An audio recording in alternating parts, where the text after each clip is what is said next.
Dear friends, welcome to CARMEL Radiance YouTube channel.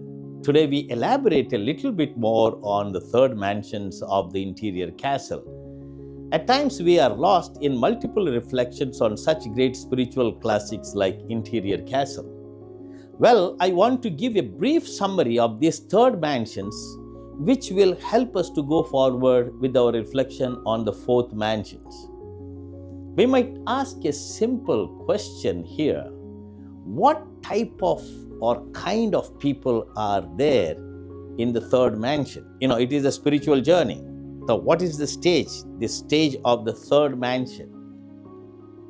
Actually, according to Saint Teresa of Avila, these people are extremely desirous of not offending God, His Majesty, who keep themselves from venial sin, are lovers of penance and of their hours of recollection and prayer, who spend their time well and are exercised in works of charity towards their neighbor, who are very regular in their actions and the government of their houses.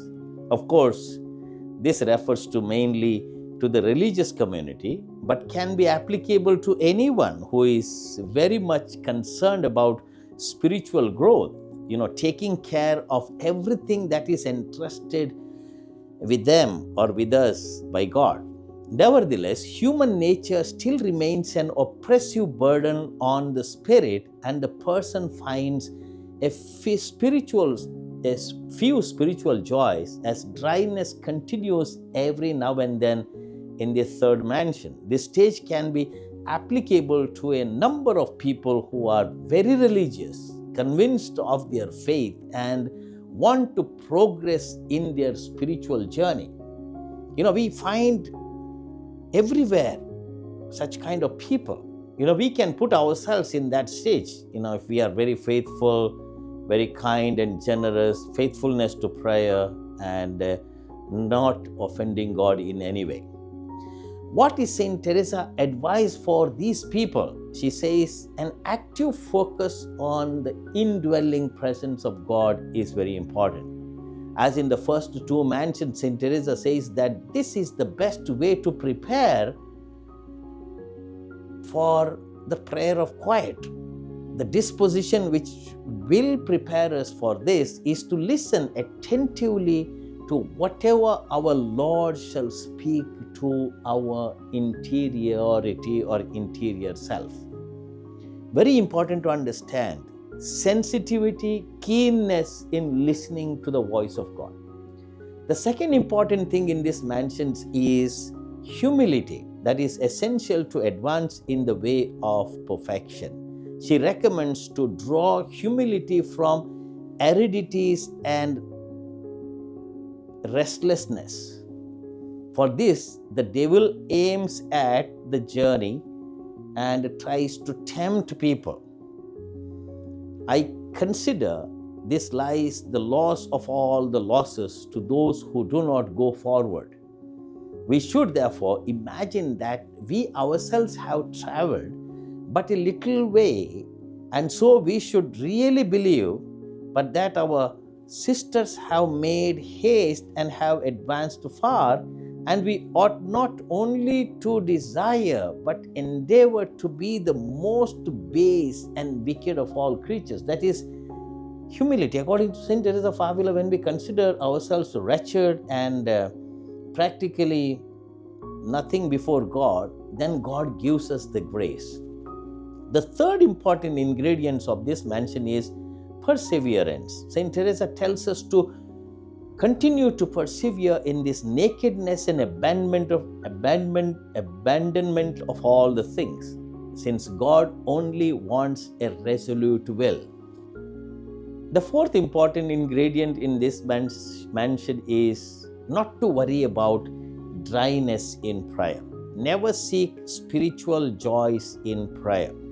This is not a sign of perfection. Perfection does not consist in having sweetness, but in loving most, and so the reward will be the proportion, and in striving who will labor the best in justice and in truth. Very often we abandon prayer because we did not feel anything, we don't feel anything, we feel dry, we do not feel like making any progress. So Teresa says that we need to accept such situations. As we have completed the 3 mansions out of 7 mansions, we can understand that the first 3 mansions, which take up to 30% of the text of St. Teresa of Avila, speaks relatively little about discursive meditation. The last 4 mansions, which consist of 70% of the material text, speak almost entirely about prayer and its infused developments and progression. These simple facts are significant for our grasping the saint's mind about increasingly growing in intimate communion with God, with the Holy Trinity. Most importantly, we need to keep in mind that spiritual life is not to be compared to any sort of other type of progress we make in our daily life. For example, we build our muscles while exercising physically. We become experts in any field like reading, writing, learning a musical instrument or sports. Spiritual life is a quite different level of growth experience, not according to our efforts, but in accordance with our cooperation with the grace of God.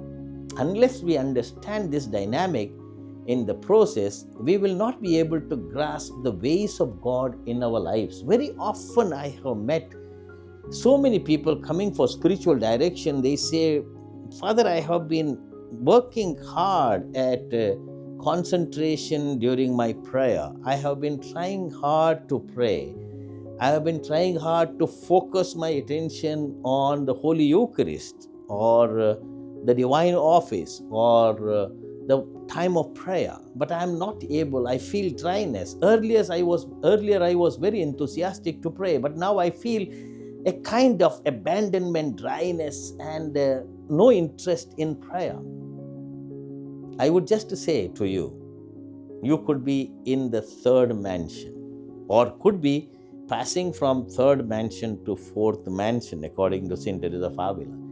Dryness is a normal phenomenon that happens in our prayer life, because as we pass through the spiritual stages, dear friends, one thing that we have to keep in mind, our superiors insist that we have to pray, always dedicate 1 hour prayer, 2 hours prayer, if it is for the cloister Carmel sisters. And I have told you several times during my conferences on When I Cannot Pray series that we have to always pray. Well, when we come for prayer, we may not feel anything. That does not mean that we have not done any progress. What is the progress of prayer that can be seen in our daily life is the progress we have made towards our neighbor, our love for our community, love for our organization, or love for our brothers and sisters, love for humanity.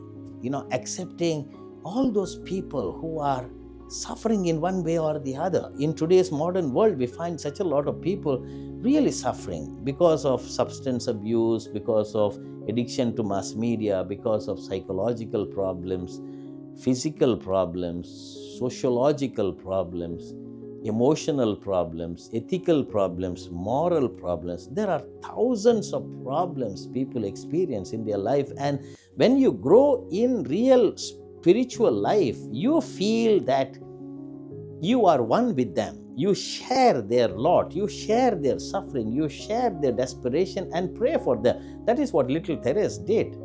So St. Teresa of Avila is recommending us these 4 important aspects of spiritual life. That is, feeling the presence of God in our lives, deep humility, perseverance, that is not giving up our prayer life, accepting dryness, and at the same time engaging in our charitable activities, feeling for the other,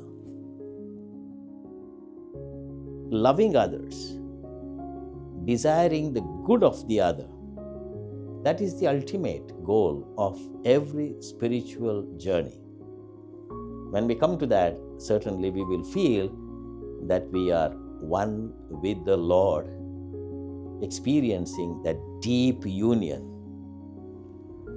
with the Lord who is sitting at the center of the castle that is our soul. God bless you.